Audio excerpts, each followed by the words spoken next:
नमस्कार साथियों, स्वागत है आपका अपने YouTube channel MS defence study पर। साथियों, इस वीडियो में बात करने वाले हैं एसएससी एमटीएस एग्ज़ाम के लिए। साथियों, एसएससी एमटीएस एग्ज़ाम के लिए जीके जीएस के कुछ इंपॉर्टेंट क्वेश्चनों पर हम डिस्कस करने वाले हैं, जो कि आपके एसएससी एमटीएस एग्ज़ाम के लिए अति महत्वपूर्ण क्वेश्चन ये रहने वाले हैं। साथियों, आप सभी को पता है कि एसएससी एमटीएस की जो एग्ज़ाम डेट है वो आउट हो चुकी है, तो समय आपके पास बहुत ही कम बचा है साथियों। तो सभी साथियों से निवेदन है, अभी से ही है जो आप तैयारी करने के लिए लग जाएं। सभी साथी हैं वो अभी से ही है तैयारी करने के लिए लग जाएं। इस समय आपके पास बहुत ही कम बचा हुआ है। आप चैनल के साथ ज़रूर जुड़ सकते हैं और सभी सब्जेक्टों की आपसे क्लासें हैं वो जल्दी ही स्टार्ट होने वाली है। मैथ की क्लास, रीजनिंग की क्लास, सभी क्लासें हैं वो यहाँ इस चैनल से शुरू होने वाली हैं।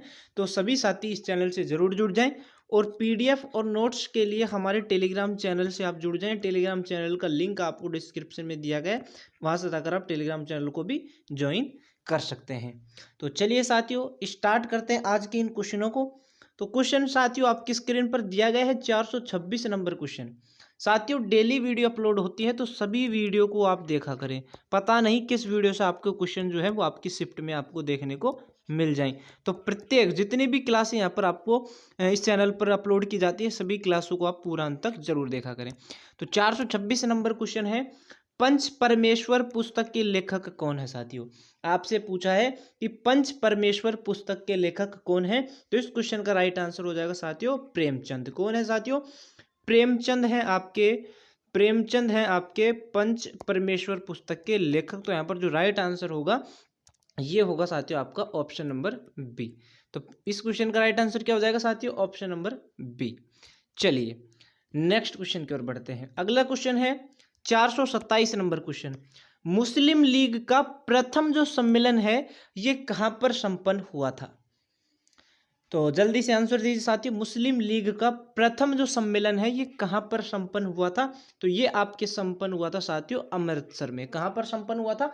अमृतसर में संपन्न हुआ था साथियों। तो राइट आंसर इसका क्या होगा? Option number C. अगला क्वेश्चन देखिए साथियों, नेक्स्ट क्वेश्चन है, देश की पूजा ही राम की पूजा है। साथियों, देश की पूजा ही राम की पूजा है, यह जो उक्ति है ये किस महान व्यक्ति की है? ये आपसे पूछा है। 428 नंबर क्वेश्चन पूछा है, जल्दी से आंसर दीजिए साथियों। ऑप्शन आपको दे रखे मदन लाल डींगरा, सुभाष चंद्र बोस, चंद्रशेखर आजाद या वीर भगत सिंह। साथियों, तो किसकी उक्ति है ये? जल्दी से आंसर दीजिए कमेंट सेक्शन में। देश की पूजा ही राम की पूजा है, किसकी उक्ति है साथियों? तो ये आपकी जो उक्ति है ये है आपके मदन लाल डींगरा की। किसके साथियों? मदन लाल डींगरा की क्या है? उक्ति है। तो राइट आंसर होगा इस क्वेश्चन का ऑप्शन नंबर ए। ठीक है, चलिए अगले क्वेश्चन की ओर बढ़ते हैं। नेक्स्ट क्वेश्चन है, भारत की प्रथम महिला प्रधानमंत्री कौन थी? भारत की प्रथम महिला प्रधानमंत्री आपसे पूछा है, तो वो थी आपके साथियों इंदिरा गांधी। कौन थी साथियों? सभी को पता होना चाहिए ये क्वेश्चन।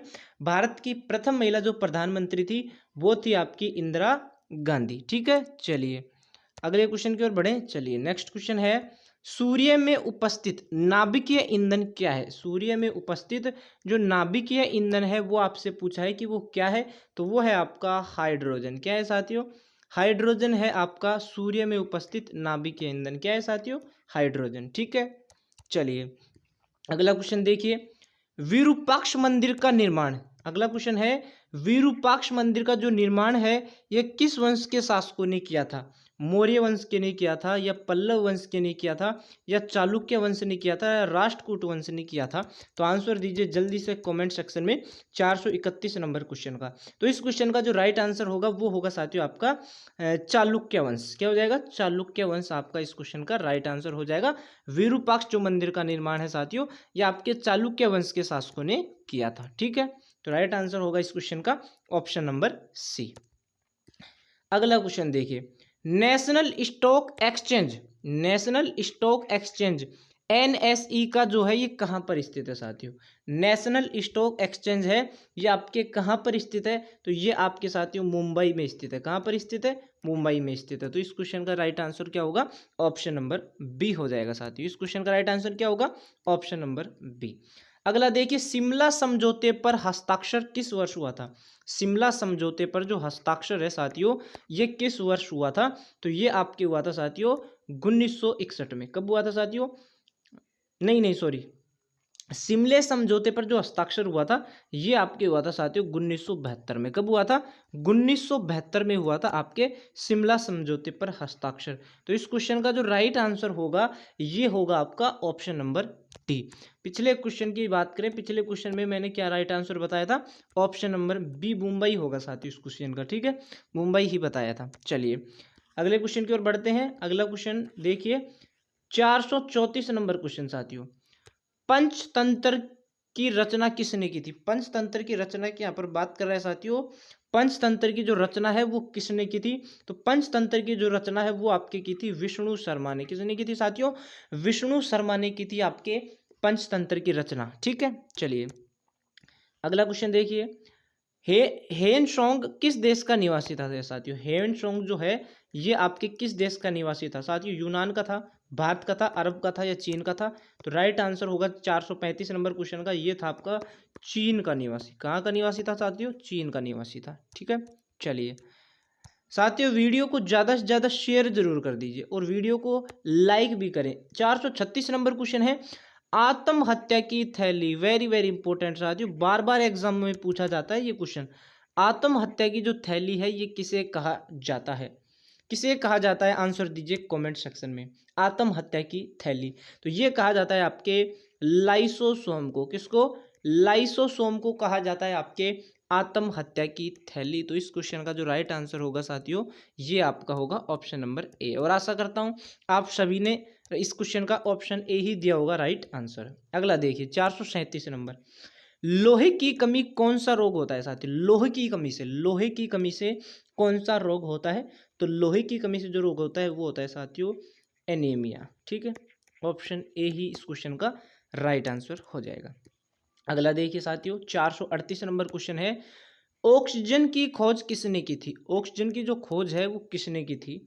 तो ऑक्सीजन की खोज की बात करें साथियों, जल्दी से आंसर दीजिए 438 नंबर क्वेश्चन का। तो राइट आंसर हो जाएगा जोसेफ प्रिस्टले ने। किसने साथियों?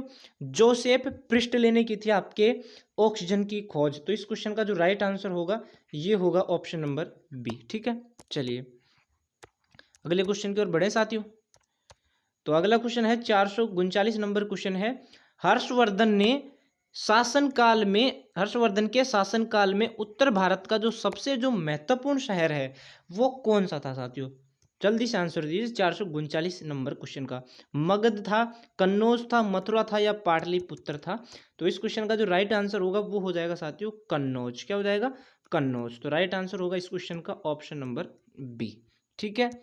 चलिए साथियों अगला देखिए, एक असौ शक्ति कितने वाट के बराबर होती है? एक असौ जो शक्ति है ये आपके कितने वाट के बराबर होती है? तो एक असौ शक्ति की बात करें तो ये आपके 746 वाट, कितने वाट के? 746 वाट के बराबर होती है आपकी एक असौ शक्ति, ठीक है साथियों। तो इस क्वेश्चन का राइट आंसर क्या हो जाएगा? Option number D. 441 number question देखिए, राष्ट्रीय नींबू फल संस्थान जो है ये आपके कहाँ पर स्थित है? राष्ट्रीय नींबू फल संस्थान आपसे पूछा है कि ये कहाँ पर स्थित है? तो ये आपके स्थित है साथियों नागपुर में। कहाँ पर स्थित है? नागपुर में स्थित है आपका राष्ट्रीय नींबू फल संस्थान। तो इस क्वेश्चन का राइट आंसर क्या होगा? ऑप्शन नंबर बी हो जाएगा साथियों। अगला देखिए, रानी लक्ष्मीबाई के बचपन का नाम क्या था? रानी लक्ष्मीबाई के बचपन का नाम यहाँ पर पूछा है। तो उनका जो बचपन का नाम था वो था आपका मनु। क्या नाम था साथियों? मनु नाम था रानी लक्ष्मीबाई के बचपन का नाम। अगला देखिए साथियों नेक्स्ट क्वेश्चन है, एक कैलोरी कितने जूल के बराबर होती है? एक कैलोरी जो है ये आपके कितने जूल के बराबर होती है? तो एक कैलोरी की बात करें साथियों तो ये आपके 4.2 जल के बराबर होती है। 4.2 जूल, सॉरी जल लिखा गया यहाँ पर, ये जूल है, जूल, जूल, ठीक है। 4.2 जूल के बराबर होती है आपकी एक कैलोरी, ठीक है। चलिए नेक्स्ट क्वेश्चन की ओर बढ़ते हैं साथियों।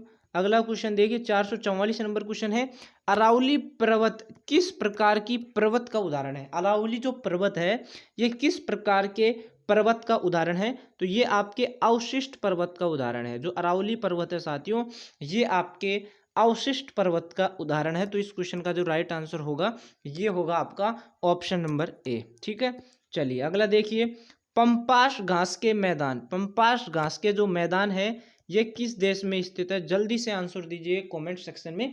पंपास घास के जो मैदान है ये आपके किस देश में स्थित है? तो ये आपके अर्जेंटीना देश में स्थित है। कहाँ पर स्थित है साथियों? अर्जेंटीना देश में स्थित है आपके पंपास घास के मैदान। तो यहाँ पर जो राइट आंसर होगा ये होगा आपका ऑप्शन नंबर सी, अर्जेंटीना। अगला देखिए, बांग्लादेश किस वर्ष जो है ये स्वतंत्र हुआ था? तो बांग्लादेश की बात करें साथियों, तो बांग्लादेश आपका स्वतंत्र हुआ था 1971 में। कब हुआ था? 1971 में स्वतंत्र हुआ था, जो कि आपका दे रखा है ऑप्शन नंबर बी में। नेक्स्ट देखिए, भारत भवन का वास्तुकार कौन था साथियों? भारत भवन की यहाँ पर बात कर रहा है, भारत भवन का वास्तुकार कौन था? तो उसके जो वास्तुकार थे वो थे आपके चार्ल्स कोरिया। कौन थे साथियों? चार्ल्स कोरिया थे आपके भारत भवन के वास्तुकार। तो यहाँ पर जो राइट आंसर होगा ये होगा आपका ऑप्शन नंबर ए। ठीक है, चलिए साथियों अगला क्वेश्चन की ओर बढ़ते हैं। अगला क्वेश्चन है, भारतीय अर्थव्यवस्था में कोर सेक्टर किसे कहा जाता है? भारतीय अर्थव्यवस्था में कोर सेक्टर आपसे पूछा है, तो कोर सेक्टर जो है वो कहा जाता है आपके लौह इस्पात को। किसको कहा जाता है साथियों? लौह इस्पात को कहा जाता है। तो इस क्वेश्चन का जो राइट आंसर होगा वो होगा ऑप्शन नंबर ए। अगला देखिए, गाड़ी के साइड मिरर के रूप में किस दर्पण का प्रयोग किया जाता है? प्रयोग होता है या किया जाता है गाड़ी के साइड मिरर के रूप में। तो किस दर्पण का उपयोग होता है साथियों? तो वो होता है आपके उत्तल दर्पण का। किस दर्पण का होता है? उत्तल दर्पण का होता है। तो याद रखना साथियों, उत्तल दर्पण का उपयोग होता है गाड़ी के साइड के मिरर में। अगला देखिए 450 नंबर क्वेश्चन, कार्बन का परमाणु संख्या कितना होता है? ये तो आपको सभी को पता होना चाहिए। कार्बन का जो परमाणु संख्या है वो होता है साथियों 6। कितना होता है? 6 होता है आपके कार्बन का परमाणु संख्या। तो राइट आंसर क्या होगा साथियों? ऑप्शन नंबर बी हो जाएगा इस क्वेश्चन का राइट आंसर। ठीक है, तो ये थे साथियों आज के कुछ इंपॉर्टेंट सवाल। तो वीडियो को ज़्यादा से ज़्यादा शेयर करें। जो भी साथी चैनल पर नए हैं साथियों, चैनल को आप जरूर सब्सक्राइब करें, क्योंकि जल्दी आपकी जो है वो सभी क्लासें हैं वो इस चैनल पर होने वाली है एसएससी एमटीएस को लेकर के। तो इस बार आपको एसएससी एमटीएस में सिलेक्शन लेना ही है साथियों, तो इसीलिए आप चैनल से जरूर जुड़ जाएं। तो मिलते हैं साथियों नेक्स्ट वीडियो में, जब तक के लिए साथियों जय हिंद, धन्यवाद।